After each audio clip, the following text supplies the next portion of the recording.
It's interesting, really, because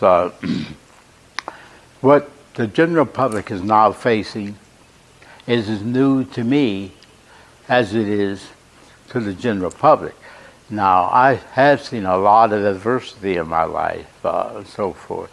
You know, not only during wartime, but I was in Korea, but throughout my military career, and even after I had left the military, I, seen it else. I'm now 95 years old, so I lived a fairly active life, and it's interesting because I think, and I just look at the youngsters now, this is probably the first time in their history, or probably the first time in their lifetime, and the first time in the history of this country, really, that something like this has happened. Now, we've had problems before that we have faced, but I don't think we faced problems quite of this magnitude.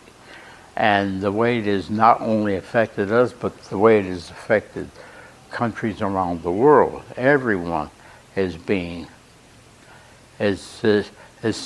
the results of this so-called coronavirus.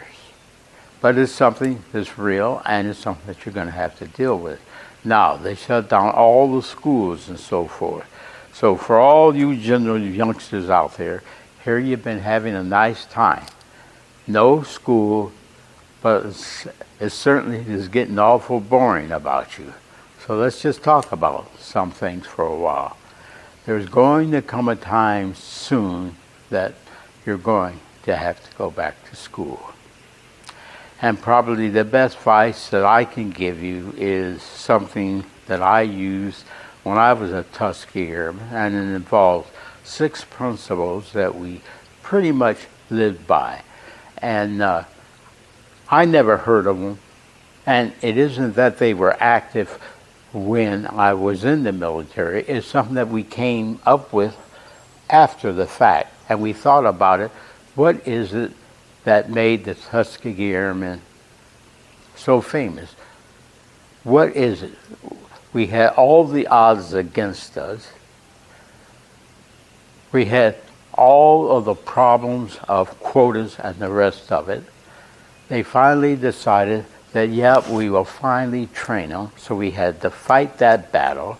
We were down in the South with all the things that go on generally in the South. So we had obstacle after obstacle after obstacle, and the whole history of the Tuskegee Airmen was overcoming obstacles. And we did that from the time that we became a Tuskegee Airman, the time we fought the war, and we did it up until the time that we were integrated, and they did away with 2 separate air forces, one white and one black. So what you're facing right now has been a part of my life forever. So maybe I can come up with a few things, or I'm going to try to come up with a few things for you. One of the first principles we have is aim high.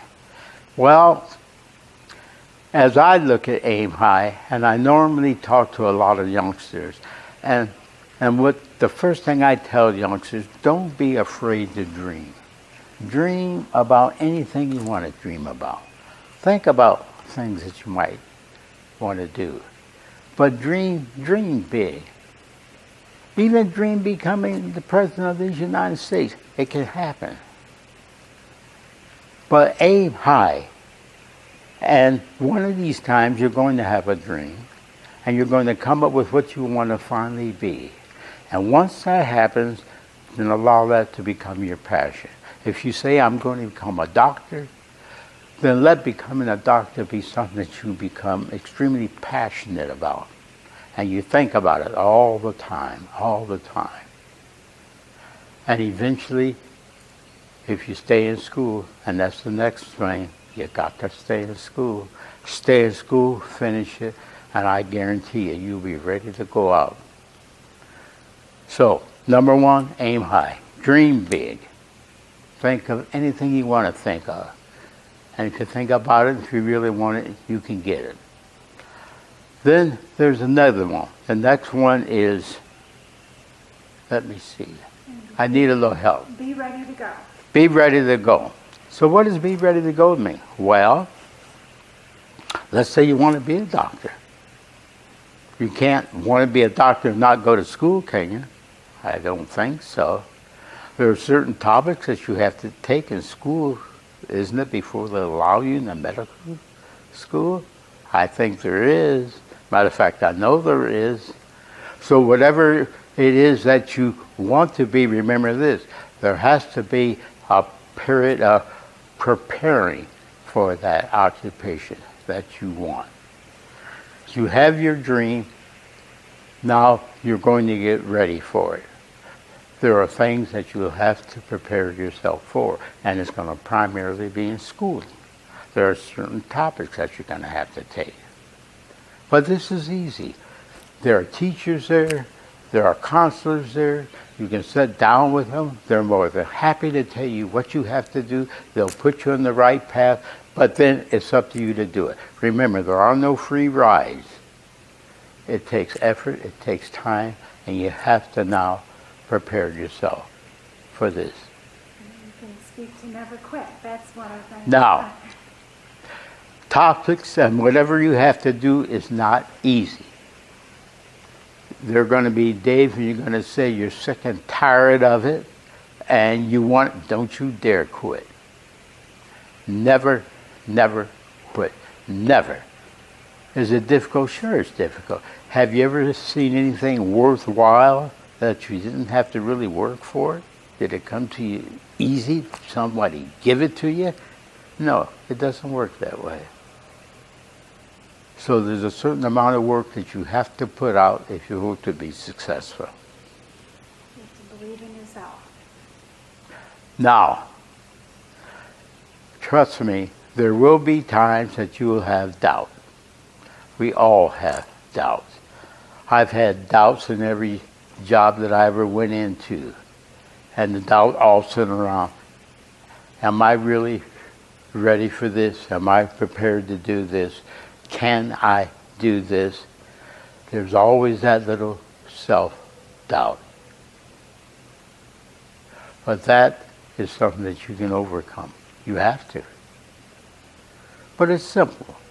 Just a little thought, a little time. Easy to do. Expect to win. Expect to win. And if you're going to go through all this work, you aren't going through all this work for nothing, are you? No. Then why are you doing it? Because you want to win. Isn't that the reason why you're doing all the hard work? Sure. You want to win. And the last one is use your brain. And if you're going to win, you aren't going to do it unless you use that great big little piece of matter that the good Lord gave you. There's where it's all at, my friends. So use it. It's given to you, use it. And then in your book you talk about looking back on your life that one thing that was a constant thread was setting goals. Can you speak to students in terms of the importance of setting goals? Well, setting goals is almost a way of life, and you will hear this throughout your lifetime. You know, think of something, set goals in order to achieve where it is that you want to achieve. But this is the way that I have always patterned my life.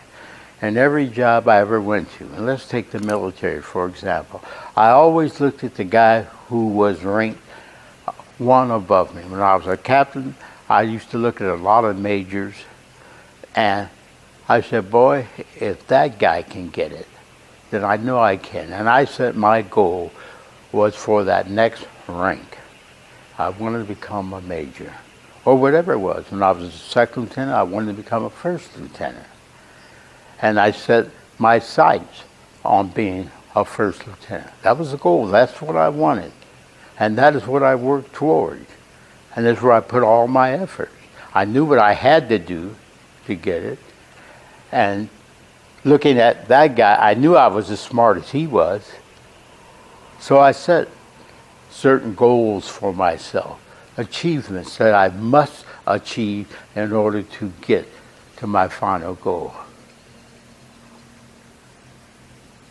And then finally, can you speak to book you mentioned that integrating the military was really the precursor and the first step to integrating society. Can you speak to the importance of the military in the civil rights movement? Okay. You know, when they decided to train us as pilots, the one thing that bothered me the most was that my whole life was spent as part of a quota system. There was always only X number of us that could do it. When you stop and think about it, we only had just one group of us that became pilots. A total of 992 people became pilots. That's not very many. There's only 355 of us that went overseas to fight the war. That still wasn't very many of us. We were nothing but a small group, and our whole life seemed to be structured around quotas and always fighting for those one or two little spots. And just imagine the amount of money that is being spent in order to have those one or two little spots for me, and having another great big spot that handles all of the other folks. Now, wouldn't it make a whole lot of sense to just say, hey, why not just dump them all together? Why in the world go through all that money and so forth? So just looking at it in terms of saving a buck, doesn't it make a lot of sense to take these two groups of people who are all made in the image of God and bring us all together as just one group?